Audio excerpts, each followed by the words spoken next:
8 ladder match spots are filled, but who's going to win both matches? I break it down next. I can't believe it's almost time for Money in the Bank already, but we've got 2 ladder matches coming up, so it's time to cash in on both winners. So let's start with the men's Money in the Bank ladder match, and we've got 4 qualifiers already. On SmackDown, we've got Solo Sikoa and LA Knight, and on Raw, we just had Penta and Seth Rollins qualified. So on SmackDown coming up tonight, we have Andrade, Carmelo Hayes, and Jacob Fatu. And then on Raw, we don't know yet who it'll be, but I'm going to guess that it is AJ Styles versus Dominic Mysterio versus CM Punk. And should it be Karrion Kross instead of one of these 3? Yes, it should. But will it be? No, I don't think so. He'll probably have a match against Sami Zayn at least, though, right? All right, anyways, I'm gonna pick these winners of these 2 qualifying matches. First on SmackDown, I do think Sikoa will inadvertently cost Jacob Fatu the match, and that'll give Carmelo Hayes the win, and so we will continue to build towards that Sikoa versus Fatu feud in the very near future. But then on Raw, I don't think any of these 3 are going to win my hypothetical match, so with Punk already winning 2 Money in the Bank ladder matches, and I think it's just as likely that Breakker and Reed will take him out of the match, I'm also going to lean against Dom here because he already has the IC title. So AJ Styles is going to be our pick here because it's always good for him to be in this type of match so that he can lead the troops. So in this hypothetical Money in the Bank ladder match, who is going to win? So let's count them down from 6 to 1. At number 6, it'll be AJ Styles or whoever wins on Monday night. For Styles specifically, I do think he is just there to be the veteran to make sure that the other 5 men don't completely mess this up. At number 5, I've got Carmelo Hayes. I think it is a little bit too soon for him to hold that briefcase, though he and The Miz would certainly make things interesting. But for now, I think he's got to go the US title route first, so I'm not going to go with Hayes this time. At number 4, I do have Penta. And I still think he just fits into the category of doesn't need it in order to stay hot right now. If he just keeps doing his thing and being awesome, things will work out completely fine for him. So at number 3, I've got LA Knight. And unfortunately, I think this is simply the story of a good guy being really dumb here because he'll want to show some honor after winning that briefcase. So instead of doing the right thing and cashing in the way you're supposed to cash in, I think this would be one of those strange cases where he actually cashes in advance to set up a regular match for him to take on John Cena for that championship. Solo Sikoa, he's going to be my number 2 favorite here, and it makes some sense to rebuild the new bloodline, if you want to call it that, with both the US title and that briefcase for a little bit at least, and he could actually use the briefcase to cash in on Fatu down the road instead, and so that kind of tension would certainly fill the room for a little bit.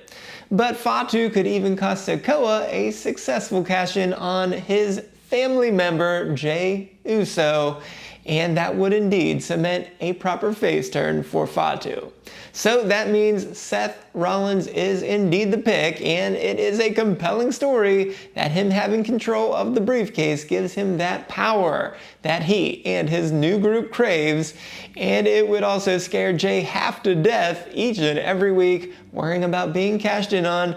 But that said, that is not my favorite outcome because in my predicting all 44 WWE champions through WrestleMania 42 video that I came out with at the beginning of the month, I told you that no one other than Roman Reigns would win the Money in the Bank briefcase as the new Brock Lesnar like we saw in 2019.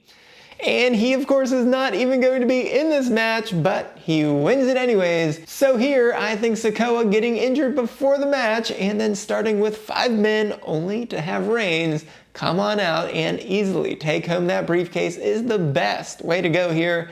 Then we could have a champion versus champion match at Night of Champions since Crown Jewel is not going to be in Saudi Arabia. So we might as well have it here.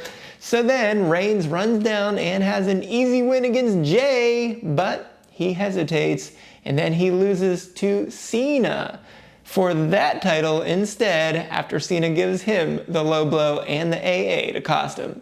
So that will then give us Cena versus Reigns at SummerSlam, which I know that you know is better than Cena versus Rhodes. So with that, let's switch on over to the women's Money in the Bank ladder match. And on SmackDown, we already have Alexa Bliss and Julia qualifying.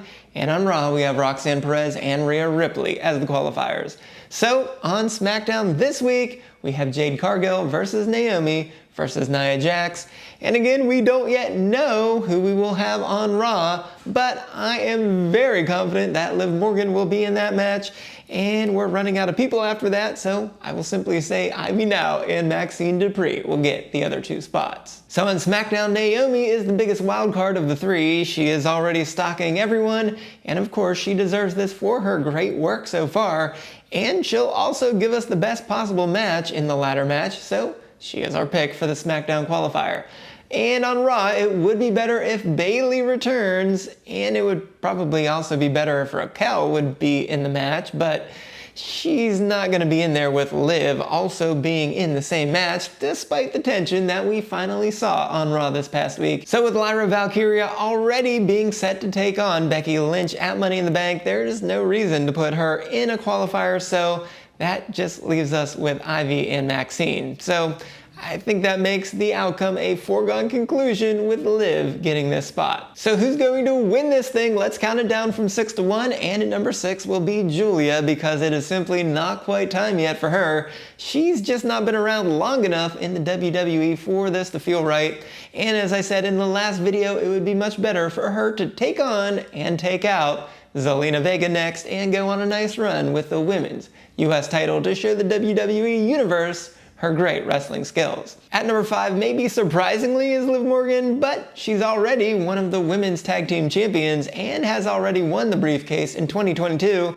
And while it's obviously very believable that she could win any match at this point, the timing simply isn't right for her to win right now. So at number 4 is Alexa Bliss, and she also already won the Money in the Bank ladder match back in 2018, but she's got irons in the fire now with Charlotte, and I'm pretty sure this is eventually going to lead to something with the Wyatt Six, so I think she's already set to be quite busy for quite some time.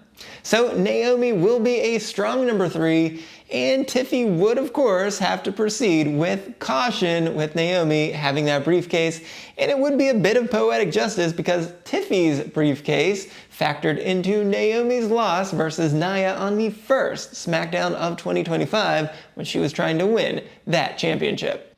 But of course that immediately led to Tiffy cashing in on Nia, so it's just going full circle if Naomi wins. At number 2, you could always take Rhea Ripley as the top pick, but for today, she is my number 2. From my prediction video, I actually had Bianca winning this briefcase and then Rhea winning inside the Elimination Chamber. But since Bianca can't win, should we just put Rhea in here instead?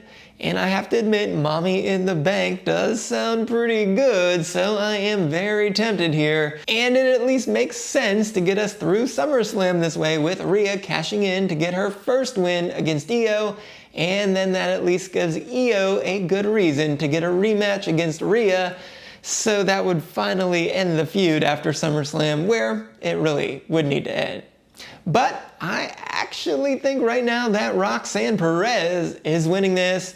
This would give us some great tension building between Liv and Roxanne that we've already seen based on a mere few moments from the Judgment Day Clubhouse this week on Raw. And so Roxanne winning a battle against Liv at the top of the ladder to win the briefcase, and then shifting the power dynamic inside that clubhouse just makes the most sense here before this thing completely explodes.